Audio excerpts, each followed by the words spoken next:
The chamber went silent the moment Laura Bennett rose from her seat. I remember gripping the edge of my console so hard that my claws left marks in the metal. Every other delegate in that room was still arguing, still shouting over each other about trade routes and mining rights. And none of them noticed what I noticed. None of them saw the way she folded her hands together, the way her eyes moved slowly across every species seated in that circular hall, as if she were memorizing our faces for the last time. I had served as a recorder for the Galactic Council for over 40 cycles. I had watched 1,000 votes pass through that chamber. I had watched species rise and species fall, watched alliances form and dissolve, watched the slow machinery of galactic law grind forward one compromise at a time. I thought I understood how power worked among the stars. I thought I understood the order of things. I was wrong. The vote that day was simple on paper, a resolution to allow the Corvin Assembly to take administrative control of a small human settlement called Ashvale, citing some buried clause about unclaimed resource zones. It was the kind of vote that happened every cycle, the kind nobody questioned anymore, because humanity rarely objected to anything. They had always been the quiet ones, the newcomers, the species everyone tolerated but nobody truly respected.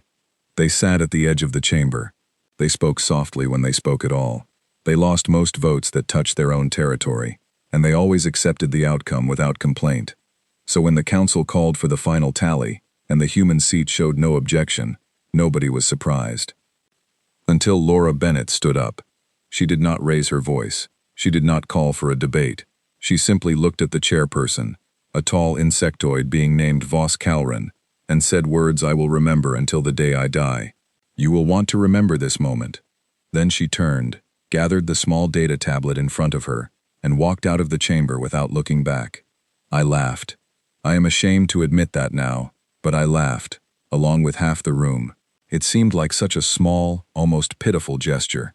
A single delegate from a species with no real military presence, no significant fleet, no history of conflict beyond a handful of minor border disputes, walking out of a vote she had already lost.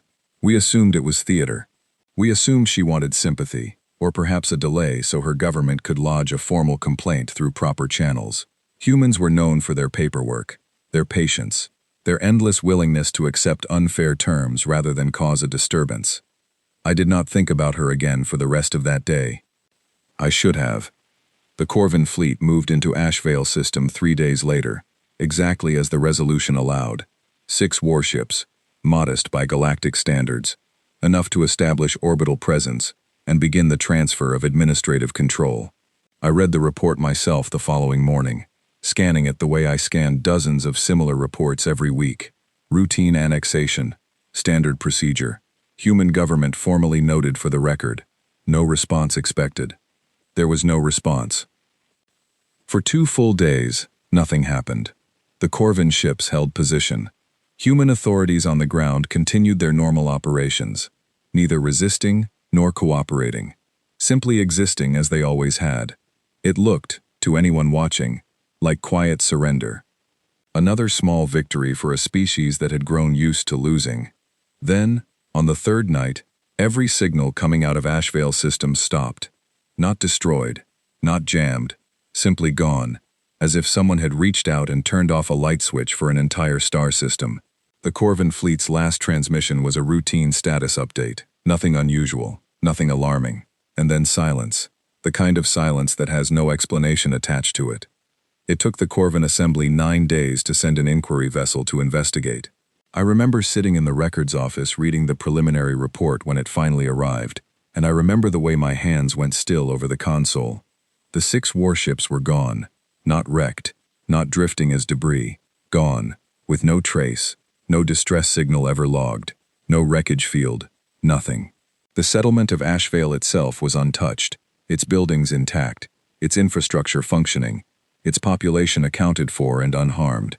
The human colonists simply reported that the Corvin ships had left orbit on the 3rd night and never returned. That was the official story, and for a long while, it was the only story anyone had. I want you to understand something about how the galaxy worked before that day. We had grown comfortable in our hierarchies, comfortable in our assumptions about which species held power and which species simply existed within the boundaries others drew for them. Humanity had joined the wider galactic community only a few generations earlier, and from the very first day, they had been placed near the bottom of that hierarchy. Not enslaved, not openly oppressed, just quietly dismissed. Their technology was unremarkable by our standards. Their fleet was small. Their territory was modest. They spoke of peace constantly, of cooperation, of patience, and so naturally, we assumed patience was simply all they had to offer. We mistook their silence for weakness. I think, looking back now, that this was the single greatest miscalculation in the recorded history of the galaxy. In the weeks following the disappearance of the Corvin fleet, I began noticing small things that I had previously ignored. Human trade ships, normally predictable in their routes and schedules, began arriving late, or not arriving at all, with brief automated messages citing maintenance delays. Human diplomats who had once attended every minor council session, sitting quietly in the back rows, simply stopped appearing. Their seats remained empty, week after week, with no explanation offered and none requested. I asked a colleague of mine, a Velcari archivist named Sarah Mott, whether she found this strange. She waved a clawed hand dismissively and told me humans were probably dealing with some internal political matter, the kind of thing their species was known for, endless committees and procedures that swallowed months at a time. I wanted to believe her. It was easier to believe her. But there was a feeling I could not shake, a low and persistent unease that grew heavier with each passing week. I had spent my entire career studying patterns, watching how species behaved under pressure, how they reacted to insult or injury or loss. And the pattern I now saw forming around humanity did not match anything in my experience. They were not panicking. They were not mobilizing for open conflict. They were not issuing demands or threats or formal protests through the Council's diplomatic channels. They were simply withdrawing, quietly and methodically, like a tide pulling back from a shore before something enormous arrives. I remember an old story that circulated among the lower staff of the Council, the kind of tale told in break rooms and quiet corridors, usually dismissed as exaggeration or rumor. It concerned a border species called the Drenic Wardens, a relatively aggressive faction known for raiding smaller settlements along contested space. Years earlier, before humanity had even formally joined the Council, the Wardens had attacked a remote human outpost, assuming it to be undefended and unimportant. The story went that the Wardens were never heard from again, not destroyed in any battle anyone witnessed, not conquered in any war anyone declared, simply erased, their settlements abandoned, their fleet vanished, their names slowly disappearing from trade registries and star charts until newer generations forgot they had ever existed at all. I had always assumed this was nothing more than a cautionary tale, the kind of myth that grows up around any unfamiliar species, exaggerated through repetition until it becomes something closer to legend than fact. But as I sat in my office that evening, watching another empty human seat in another quiet council session, I found myself wondering, for the first time, whether that story might have contained more truth than I had ever allowed myself to consider. Something was happening. Something patient, something deliberate, something that had been building for far longer than any of us understood. And deep in my chest, beneath the comfortable assumptions I had carried for 40 cycles of service, I felt the first true stirrings of fear. I did not yet know how right I was to be afraid. I spent the following month trying to convince myself that nothing unusual was happening, and I failed completely. It began with the trade reports. Every quarter, the Council's Economic Division compiled a summary of interstellar commerce, tracking the flow of goods, resources, and currency between member species. Humanity's contribution to that report had always been modest but steady, a reliable thread woven into the larger tapestry of galactic trade. Grain shipments from their agricultural colonies, rare alloys mined from their outer systems, small but dependable exports that other species had come to depend upon without ever truly appreciating them. That quarter's report showed something I had never seen before. Human trade activity had fallen by nearly 60% across every major route, not through any formal announcement, not through any official withdrawal from commerce agreements, but simply through absence. Ships that should have departed did not depart. Contracts that should have been renewed expired quietly, with no human representative present to discuss new terms. I brought this to the attention of my superior, a broad-shouldered Talreni administrator named Corwin Vale, who had overseen economic relations for nearly 2 decades. He listened to my concerns with the patient, slightly condescending expression he reserved for junior staff, who he believed were overreacting. Humans are unpredictable in their internal politics, he told me. They have elections, transitions of power, internal disagreements that take time to resolve. This is likely nothing more than a temporary disruption. Give it another quarter, things will normalize. I wanted to believe him. He had decades more experience than I did, and his confidence was, in its own way, comforting. But I had spent too many nights reviewing the data, cross-referencing trade patterns with diplomatic activity, with military positioning reports, with every scrap of information I could access through my modest clearance level. And the picture that emerged was not one of internal disruption. It was the picture of a species pulling inward, consolidating, preparing. For what, I did not know. And that uncertainty was, in some ways, more frightening than any clear threat could have been. Around this time, I began hearing whispers from colleagues stationed at outer trade hubs, places where human ships still occasionally pass through on their way to distant systems. The whispers were always second-hand, always vague, the kind of stories that grow more dramatic with each retelling. But certain details repeated often enough that I began to take them seriously. Human ships, when they did appear, were larger than before. Their hull designs had changed, becoming sleeker, more angular, fitted with systems that none of our scanning technology could properly identify. Crews aboard these vessels were described as unusually quiet, professional, almost to the point of unsettling, with none of the casual friendliness humans had once been known for during routine docking procedures. One report, from a fueling station near the edge of contested space, described a human supply vessel that arrived without the standard identification beacon active. When station personnel attempted to make contact, they received a brief, polite message indicating the ship was operating under a new protocol and would not be requiring station services. The vessel refueled itself using equipment none of the station staff had ever seen before, completed its business in less than an hour, and departed without further communication. I found myself thinking constantly about Laura Bennett, about the calm certainty in her voice when she told us we would want to remember that moment. I began to understand that she had not been speaking in anger or frustration.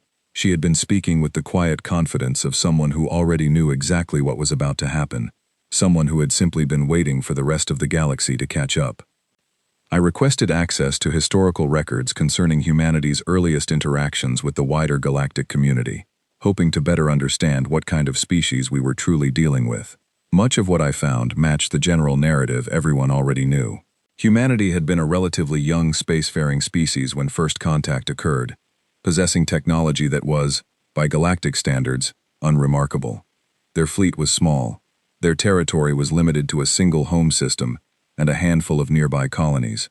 They had been welcomed into the council not out of respect, but out of a kind of polite tolerance, the way one might welcome a smaller, weaker neighbor simply because excluding them seemed unnecessarily cruel.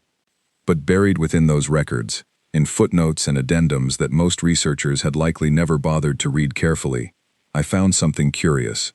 References to several earlier incidents, scattered across decades, involving smaller species or factions that had attempted to take advantage of humanity's apparent weakness. In every single case, the aggressor simply disappeared from galactic records within a relatively short period afterward. No declarations of war, no public conflicts, no dramatic battles recorded in any official archive. Just silence, and then absence. I brought my findings to Sarah Mott one evening, hoping she might help me make sense of what I was seeing. She read through my notes carefully, her antennae twitching the way they always did when she was concentrating, and when she finally looked up at me, her expression had lost all of its earlier dismissiveness. "This cannot simply be coincidence," she said quietly. "I do not think it is," I told her. We sat together in silence for a long while after that, neither of us quite willing to say aloud what we were both beginning to suspect, that humanity's reputation as a patient, peaceful, somewhat weak species had never been the whole truth, that perhaps their patience was not a limitation at all, but a choice, a deliberate restraint exercised by a species that understood something about power that the rest of us had never been forced to learn. 3 weeks later, the Council received a formal notice from the Corvin Assembly, requesting an emergency session. I was present in the chamber when their lead delegate, a sharp-featured being named Director Halvex, stood to address the assembled species. His voice, normally measured and confident, carried an unmistakable tremor. He explained that 2 additional Corvan settlements, both located near contested border regions previously involved in disputes with human territory, had gone completely silent within the past several days. No distress signals, no wreckage, no survivors reported missing, because there was no evidence anyone had been harmed at all. Simply an absence of communication, populations and infrastructure intact, according to limited remote scans, but every official channel utterly silent.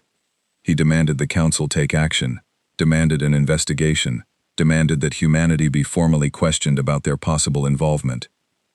The human seat, as it had been for weeks, remained empty.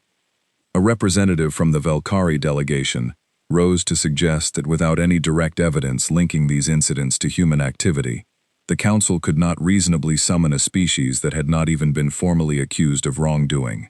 The debate that followed stretched on for hours, delegates arguing over jurisdiction, evidence standards, the proper diplomatic procedure for addressing unverified concerns. I sat through all of it with a growing certainty that none of these procedures mattered anymore. That somewhere beyond the boundaries of our comfortable rule-bound chamber, something far older and more deliberate than our Council's authority was already in motion, and that no resolution we passed, no formal protest we lodged, would have any bearing whatsoever on what was coming. I left the chamber that night and walked the long corridor back toward the records office alone, my mind replaying every detail I had gathered over the past month. The vanished fleet, the withdrawn trade, the strange, quiet ships with their unidentifiable systems. The old story of the Drenic Wardens, erased so thoroughly that most of the galaxy had forgotten they ever existed. I thought about Laura Bennett's calm, steady voice, and I understood, perhaps for the first time, exactly what kind of warning she had given us. We had spent generations treating humanity's restraint as proof of their weakness.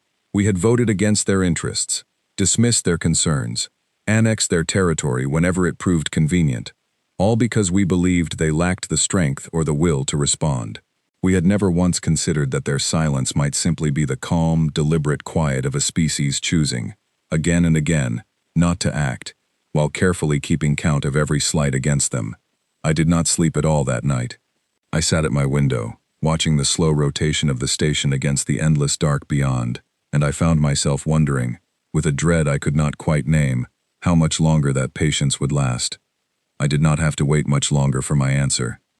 2 days later, every scanner array along the Council's outer monitoring network detected a single vessel entering neutral territory. It was human, and it had not come to negotiate. The reports reached me before the official announcement did, the way important information always seemed to travel faster through whispered conversations and hurried messages than through proper channels. A single human warship had entered the neutral zone surrounding the Council's primary diplomatic station, the very heart of galactic governance, the place where every major treaty had been signed and every significant dispute had been settled for the past 2 centuries. One ship, not a fleet, not even a small squadron, a single vessel, drifting silently into position, roughly 40,000 kilometers from the station, broadcasting no hails, issuing no demands, requesting nothing.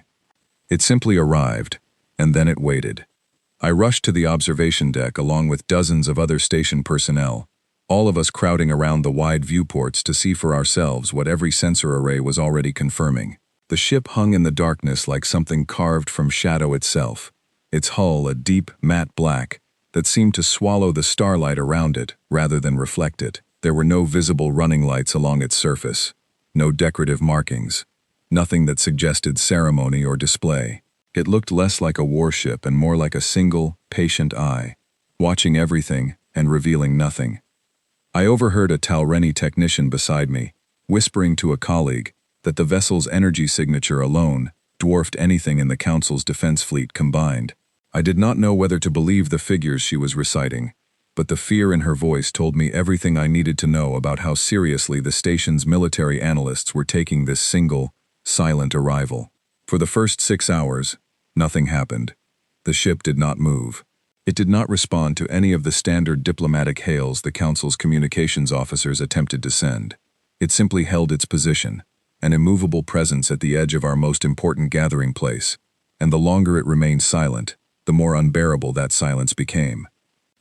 Director Halvex, still shaken from his own report only days earlier, convinced the Council's Security Committee to authorize a small escort of investigation vessels, 3 modest patrol craft, tasked with approaching the human warship to establish contact and assess its intentions. I remember standing in the records office, watching the live feed alongside dozens of other staff members as those 3 ships slowly advanced through the dark toward that waiting silhouette. They never reached it. The feed showed the patrol craft closing the distance steadily, their telemetry data streaming normally, their pilots reporting nothing unusual. And then, within the span of perhaps 4 seconds, all 3 signals simply stopped. No explosion visible on the feed. No debris field forming. No final distress call. No garbled transmission cut short mid-sentence. The ships were simply there, and then they were not. Their telemetry replaced by silence, as complete and absolute as the silence that had swallowed the Corvin fleet weeks earlier. The human warship had not moved at all during the entire encounter. A heavy, suffocating quiet fell over the records office. I remember looking around at my colleagues, all of us staring at our screens, none of us quite able to process what we had just witnessed. We had grown so accustomed to galactic conflicts following predictable patterns, weapons fire visible across vast distances, wreckage fields marking the aftermath of battle, the entire grim ceremony of warfare playing out in ways we understood and could document. This was something else entirely. This was something that defied every assumption we had built our understanding of military power upon. Director Halvex demanded an explanation from the human warship through every available channel, his voice growing increasingly desperate as hour after hour passed without response. The Council's Security Committee debated whether to authorize a larger response, perhaps an actual combat fleet capable of matching whatever capability had just erased 3 patrol vessels without leaving a single trace. In the end, no such fleet was sent. Whether out of caution or simple fear, I cannot say for certain, but I suspect every delegate in that chamber understood, on some deep instinctive level, that sending more ships would accomplish nothing except adding more names to a growing list of disappearances. It was nearly 20 hours after the warship's arrival when something finally changed. A single transmission reached the station, brief and unceremonious, carrying none of the formal diplomatic language the Council typically expected from official communications. I was given access to the recording several hours later, once it had been cleared through the appropriate security channels, and I have listened to it more times than I can count since that day. The voice belonged to a woman, calm and measured, speaking with the same unshaken certainty I remembered from Laura Bennett's final words in the Council chamber weeks earlier. "This vessel is not here to negotiate," the voice said. "It is here to observe." That was all. No threats, no demands, no explanation for the patrol craft that had vanished only hours earlier. Just a single statement, delivered with the kind of quiet finality that left no room for argument or further questioning. The ship remained in position for 3 more days, utterly motionless, utterly silent, simply watching the station and everything that moved around it. Council sessions continued during that time, though the usual energy of debate and disagreement had been replaced by a tense, watchful caution. Delegates spoke more carefully. Votes that might have once been contentious passed quickly, with little discussion, as if every species present had suddenly developed a heightened awareness of how their decisions might be perceived by whoever, or whatever, was monitoring them from that silent black hull beyond the station. I spent much of those 3 days in the archive, searching through every fragment of information I could find about human military capability, hoping to understand what kind of technology could erase 3 ships without leaving any visible trace. I found very little. Humanity's official military disclosures to the Council, filed years earlier as a condition of their membership, described a modest defense fleet, technology roughly comparable to several mid-tier species, nothing that should have been capable of what I had personally witnessed. It became increasingly clear to me that those disclosures had either been deliberately understated, or that humanity's capabilities had grown so significantly in the years since that the Council's records were simply catastrophically outdated. I shared my growing concerns with Sarah Mott during one of our evening discussions, and she offered a theory that I have never been able to fully dismiss. She suggested that humanity, understanding from their very first contact with the wider galaxy, how quickly weaker species were exploited and dismissed, had made a deliberate choice to present themselves as far less capable than they truly were. That every patient, restrained, seemingly weak interaction we had witnessed over the years had been, in fact, a careful performance, designed to buy them the time and space needed to grow into something the rest of the galaxy would eventually be forced to reckon with. If she was correct, and I have come to believe she was, then humanity had spent decades allowing themselves to be underestimated on purpose, absorbing insult after insult, annexation after annexation, all while quietly building toward a moment when patience would no longer serve their interests. With that moment, it seemed, had finally arrived. On the fourth day, the ship moved for the first time since its arrival. It did not approach the station. It did not power any visible weapon systems that our sensors could detect. It simply rotated slowly, almost gracefully, until its forward section faced outward, away from the station, toward the wider expanse of neutral space beyond. And then, without any further communication, it departed, accelerating away at a speed our tracking systems struggled to properly calculate before it vanished entirely from our sensor range. The relief that swept through the station was immediate and almost physical, a collective exhale from thousands of beings who had spent 4 days holding their breath. Council sessions resumed their normal rhythm within hours, delegates speaking once again with their usual confidence, as if the danger had simply passed and normal life could now continue. I did not share their relief. I understood, even then, that the ship's departure was not an ending. It was a beginning.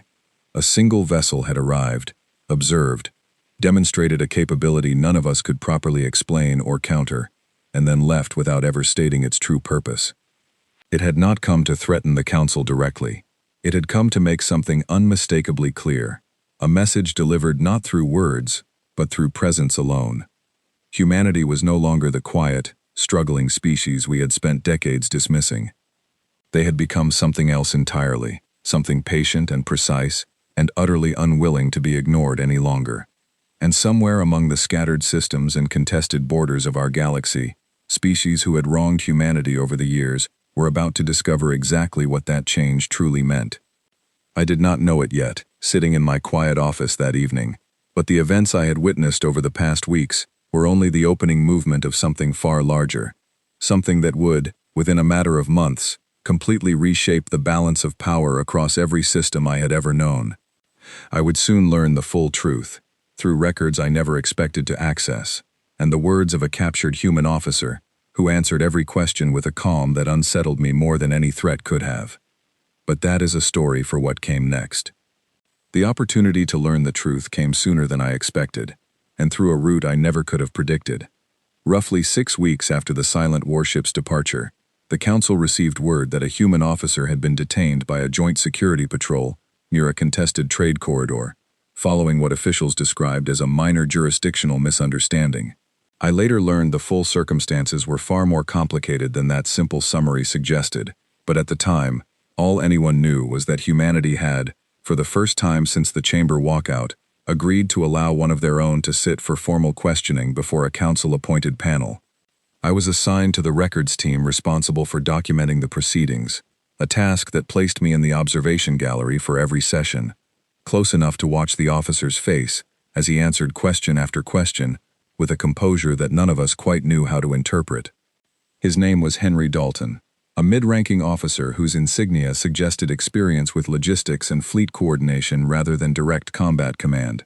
He sat through 3 full days of questioning without once raising his voice, without once showing the frustration or fear that interrogation panels typically expected from detained individuals. He answered every question with the same calm, measured tone, the same unhurried patience that I had come to recognize as distinctly, almost unsettlingly human. Director Halvex led much of the questioning himself, clearly hoping to extract some admission of aggressive intent, some confirmation that humanity was preparing for open conflict against the wider galactic community. Officer Dalton gave him nothing of the sort. "We are not preparing for war," he told the panel during the second day of questioning. "We are simply no longer pretending to be something we are not." When pressed to explain what he meant, he described, in calm and almost clinical detail, a practice that humanity had apparently maintained since their very first contact with the wider galaxy.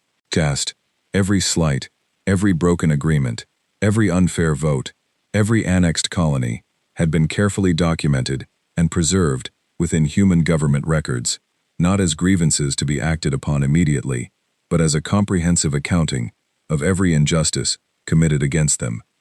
He called it, simply, the ledger. For decades, he explained, humanity had made a deliberate decision to absorb these injustices without retaliation, understanding that a young species with limited military strength could not hope to challenge an established galactic order through force.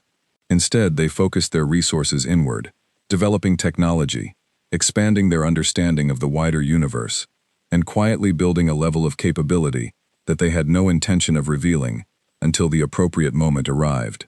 The Council's resolution allowing the Corvin Assembly to annex the settlement of Ashvale, he told us, had been the final entry required to close that ledger. I remember the silence that followed his explanation, a silence that stretched across the entire observation gallery, as every delegate present slowly began to understand the true scale of what humanity had been quietly preparing for. Director Halvex asked, his voice noticeably tighter than before, what exactly closing the ledger meant in practical terms. Officer Dalton's answer was simple, and it has stayed with me ever since. It means we no longer feel obligated to ask for what is fair. It means we are prepared to ensure it ourselves. Over the following sessions, through careful and persistent questioning, the panel managed to piece together a clearer picture of what had been happening across the galaxy since the human warship's appearance at the diplomatic station. The pattern that emerged was, in its own way, more disturbing than open warfare would have been. Species and factions identified within humanity's records as having committed significant wrongs against human interests were being visited, one at a time, by small human task forces. These were not invasions in any traditional sense. There were no reports of widespread destruction, no accounts of populations harmed or territories seized. Instead, the task forces focused with surgical precision on dismantling the specific capabilities that had allowed each wrongdoing to occur in the first place. Military installations responsible for territorial aggression were rendered inoperable through means our own engineers could not fully explain, their weapons systems disabled without any visible damage to the surrounding infrastructure. Economic networks built upon exploitative trade agreements found themselves quietly cut off from essential resources, their access to critical supply chains redirected through channels controlled by human commercial interests that had, apparently, been carefully positioned for exactly this purpose years in advance. In several documented cases, governing officials directly responsible for decisions that had harmed human colonies were simply removed from positions of authority through methods that remained frustratingly unclear in every report I managed to access, replaced by more moderate leadership willing to negotiate fair terms with human representatives. What struck me most, listening to Officer Dalton describe these events with the same unshaken calm he maintained throughout every session, was the complete absence of unnecessary harm in any of it. Humanity was not seeking destruction. They were seeking correction, precise and deliberate, addressing each injustice with exactly the amount of action required to resolve it, and nothing more. This restraint, somehow, made the entire situation more frightening than open conflict ever could have been. A species capable of inflicting widespread devastation, but choosing, again and again, to exercise careful and exact precision instead, was a species operating from a position of overwhelming confidence.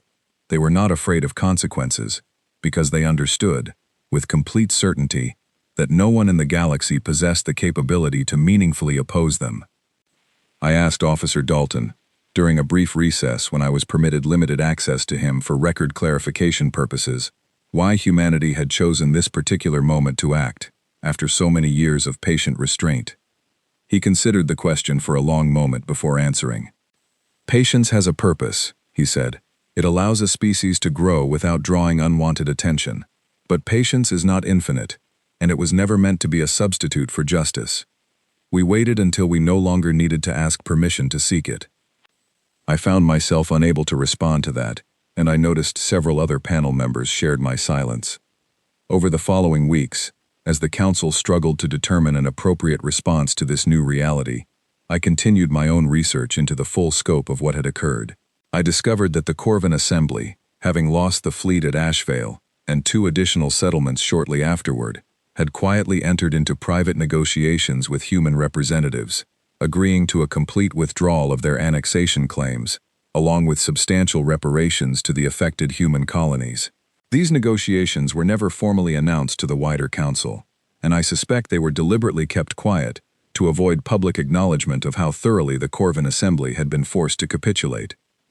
Similar patterns repeated across at least a dozen other species and factions that I managed to track through careful cross-referencing of trade reports, diplomatic communications, and military status updates. In every case, the resolution followed the same basic structure: a quiet, precise demonstration of human capability, followed by private negotiations that resulted in the wronged party receiving compensation, territory, or formal apology, all without a single public declaration of conflict ever being filed with the Council. It became clear to me that humanity had no interest in dominating the galaxy through open conquest. Their goal, as Officer Dalton had described it, was correction rather than control. They sought to settle the ledger, to ensure that every injustice committed against them was properly addressed, and once that was accomplished, they appeared entirely content to return to a quieter, more reserved presence within the galactic community. This realization did not make the situation any less unsettling. If anything, it deepened my understanding of just how carefully and thoughtfully humanity had approached this entire process. They were not driven by anger or a desire for revenge. They were driven by something closer to principle, a deep and unwavering belief that fairness, once denied for long enough, eventually demanded to be restored.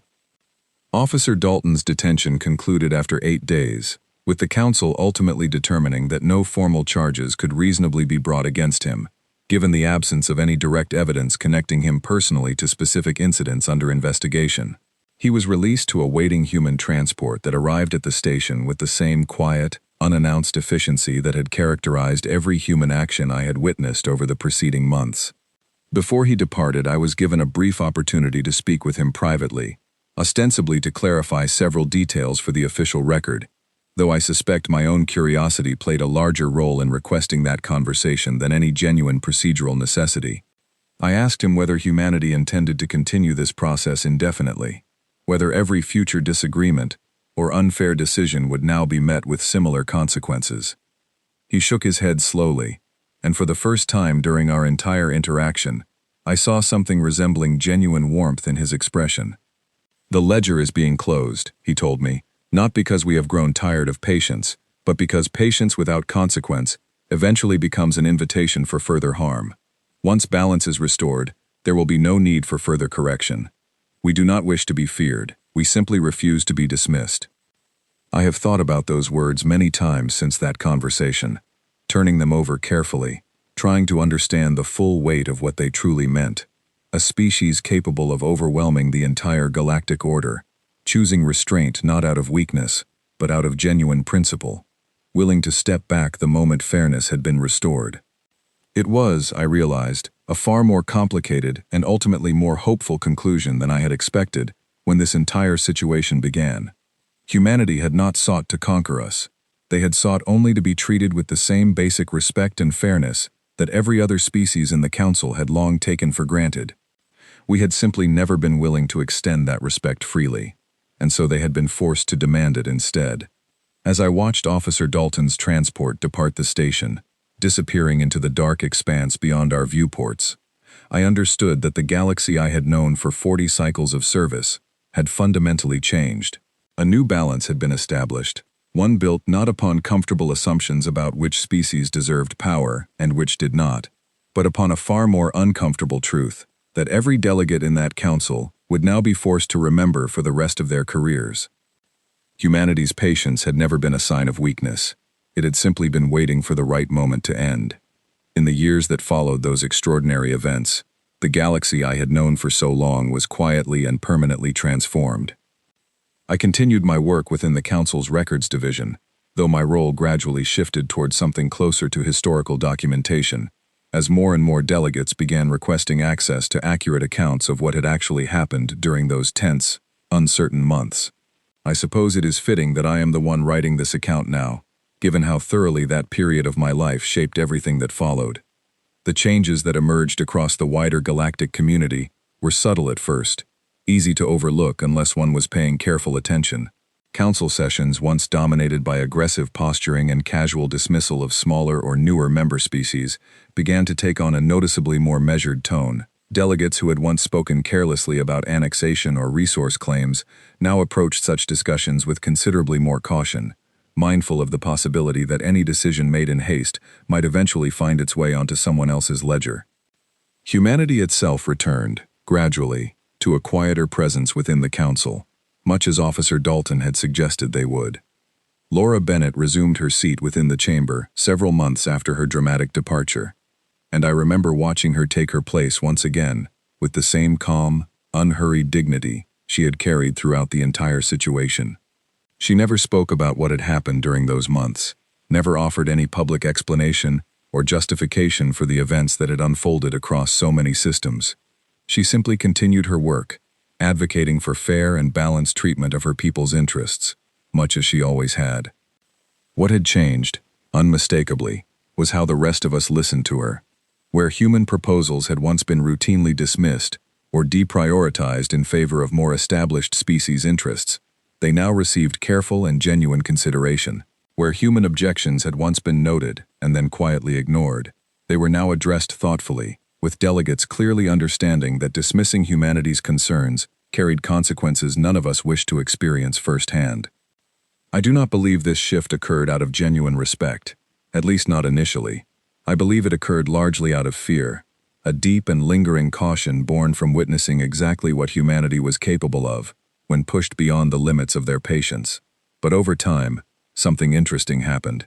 As humanity continued to participate fairly and constructively within the Council, never once attempting to leverage their demonstrated capability for further advantage beyond what justice required, that initial fear slowly began to transform into something closer to genuine respect.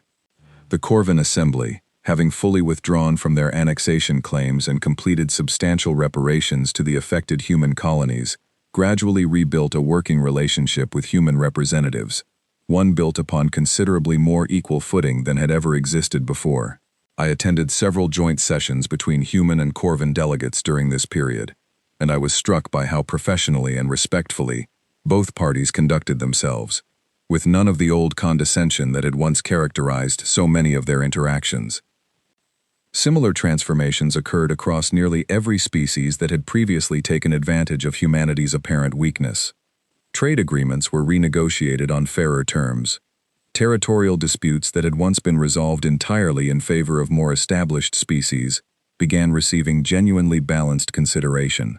The entire structure of galactic governance, while never formally rewritten, had been fundamentally reshaped by the simple, undeniable understanding that humanity could no longer be safely dismissed or exploited. I spoke with Sarah Mott often during this period, both of us still processing the magnitude of what we had witnessed together. She once described the entire situation as the galaxy finally being forced to grow up, to abandon the comfortable assumption that power alone determined who deserved fair treatment, and to recognize instead that fairness was something every species was entitled to, regardless of how new or seemingly weak they appeared upon first contact. I have come to believe she was right. Humanity, for their part, never sought recognition or gratitude for the role they played in reshaping galactic governance. They did not demand apologies from species who had wronged them, beyond the practical reparations necessary to restore genuine balance. They did not seek positions of authority or influence, beyond what their population and contributions genuinely warranted. They simply continued participating as equal members of the galactic community, content with the fairness they had worked so hard and waited so long to finally achieve. I sometimes wonder what might have happened had the Council never passed that final resolution regarding Ashvale, had we simply continued treating humanity with the same casual disregard we had shown them for years prior. Perhaps the ledger would have remained open indefinitely. Perhaps humanity's patience truly was limitless, and we would have continued our comfortable assumptions forever, never learning the lesson that experience ultimately forced upon us. But that resolution was passed, and that lesson was learned, and the galaxy that exists now is, I genuinely believe, considerably more fair and balanced than the one I served for the first half of my career. Officer Dalton's words have stayed with me throughout the years since our conversation, and I find myself returning to them often when discussing this period of history with younger colleagues who never personally witnessed the events I have described. We do not wish to be feared. We simply refuse to be dismissed. I believe that statement captures the entire truth of what humanity sought to accomplish during those months, a truth far more reasonable and far less threatening than the panic and uncertainty that gripped so many of us at the time. Every species now teaches its younger generations about this period, often referred to simply as the reckoning, a careful study of how quickly comfortable assumptions can collapse when tested against a patience that has been deliberately mistaken for weakness. Diplomatic academies across the galaxy now include detailed case studies of humanity's measured, principled response to decades of unfair treatment, using it as an example of how restraint and justice can coexist, how a species can demonstrate overwhelming capability without ever needing to resort to unnecessary destruction in order to make its point understood. I am, as far as I am aware, one of the few remaining individuals from my generation who personally witnessed the entire sequence of events from beginning to end, from that first quiet warning in the council chamber to the final, gradual restoration of genuine balance across the galactic community. I have chosen to record this account not out of pride or vindication, but out of a genuine belief that future generations deserve to understand exactly how close our comfortable, complacent galactic order came to facing consequences far more severe than the measured correction humanity ultimately chose to pursue. We were fortunate, in the end, that the species we had wronged for so long valued fairness over revenge, principle over domination, correction over conquest. I do not believe every species pushed to such extremes would have shown the same restraint. I think of Laura Bennett often, sitting quietly in that council chamber on the day this entire story began, calmly informing us that we would want to remember that moment. I did not understand, at the time, just how completely correct she would prove to be. No species who witnessed those events, who watched the careful, deliberate unfolding of humanity's long-awaited reckoning, ever forgot the lesson it taught us. That patience, however quiet, however prolonged, is never the same as weakness. That fairness denied long enough will eventually be demanded, one way or another, and that the galaxy's newest and once most dismissed member had been, all along, simply waiting for the rest of us to finally understand what they had known from the very beginning. We do not wish to be feared. We simply refuse to be dismissed. I have carried those words with me for the rest of my career, and I suspect every species across this galaxy now carries them as well, whether they choose to admit it or not.